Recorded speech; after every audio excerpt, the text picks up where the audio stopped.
You see, for the past 11 months, we have been talking about other issues affecting the food system.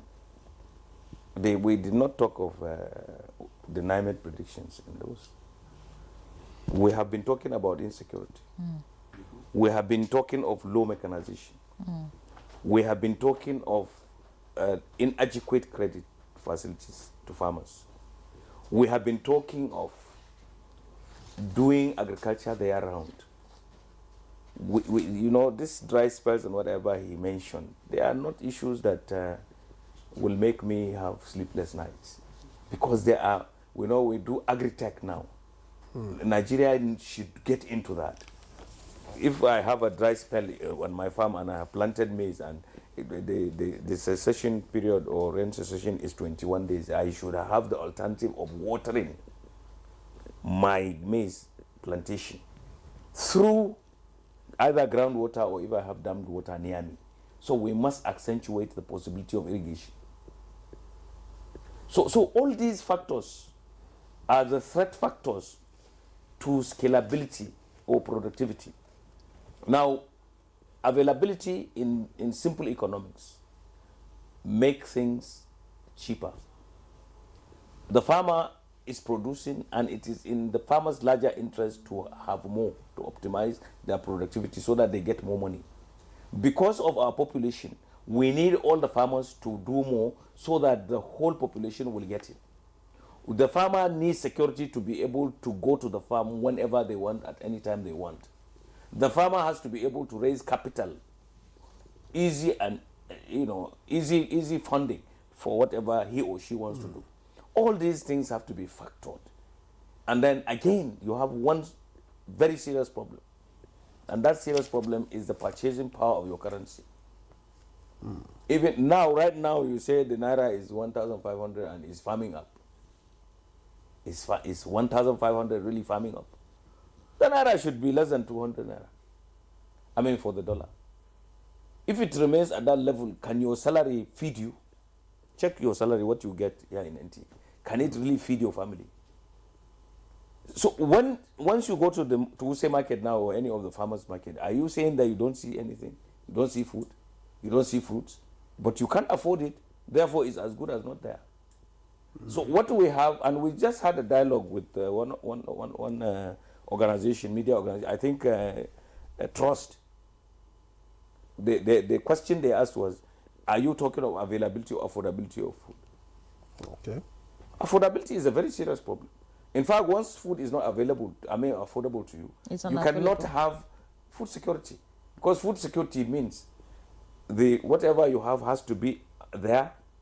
You have to be able to afford it. It has to be balanced so that you will think even from outside the box. And once that thing doesn't happen, once it's work in progress, you have so many inhibiting factors to costs in the market. And that is why I want to answer your question by going all around to tell you that it is not the farmer's fault. It is not NIME's fault. It is not the government's fault that you don't have sufficient food in the market. It is everybody. Listen, it is everybody's fault in Nigeria.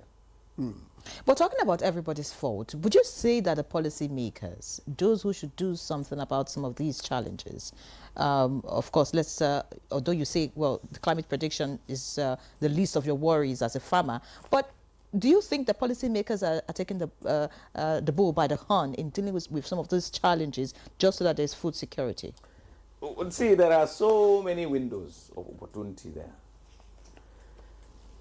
One, but I want to call everything we are doing as work in progress.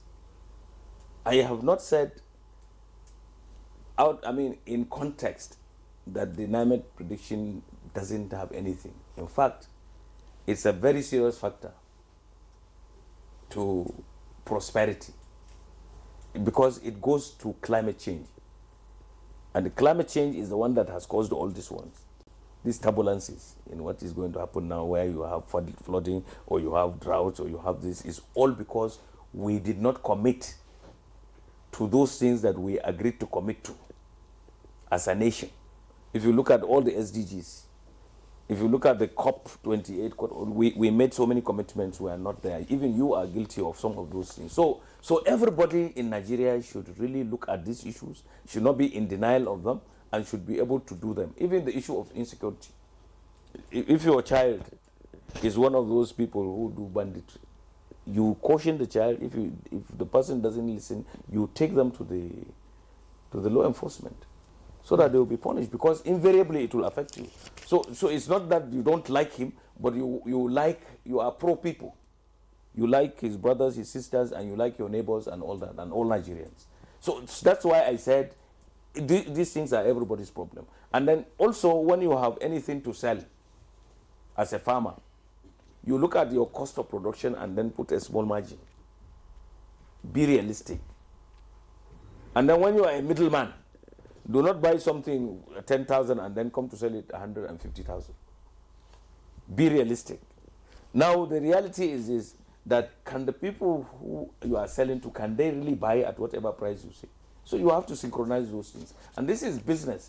When you produce anything, look at the segment that you are targeting and look at the affordability of that thing to those people, so that you will maximize the impact in your business. So all of these things put together will make the economy better and will make your country better. And this is what happens in the real world.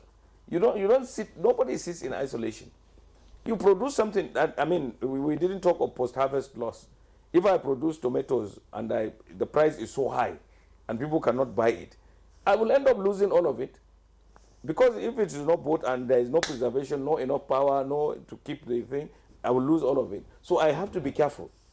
I have to manage with whatever level of profit I can get to be able to dispose of these things and go back again. You know, I'm the president of Nigeria Agribusiness Group. I look at agriculture beyond production. And I'm an architect. I want you to prosper, be able to eat, and then build buildings.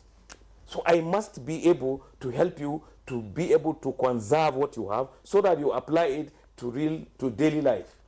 And this is the problem of every Nigerian. Even you in NTA, there are many things that you should do here to make life better for yourself and for your children and for everybody. And you must think in terms of your children and grandchildren, those people that are not yet born.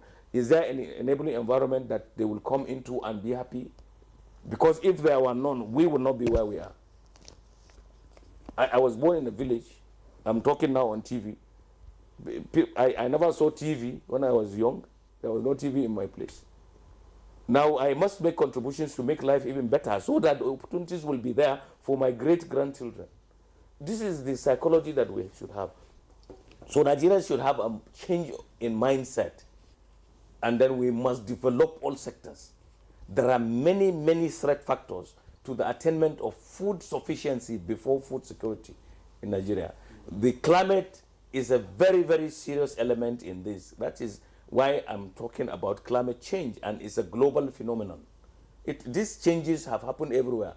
In the first world, in the United States, there are floodings, there are fires.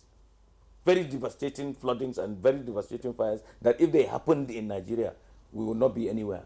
Are you saying that the authorities here are not doing what they should? You do your bit. It's work in progress and it's everybody's problem. What you should do probably, to be very proactive is, if you have a representative from your place and they come to Abuja and they don't make contributions to national development, you should not send them again. You should get somebody else who will be more proactive. All right, but let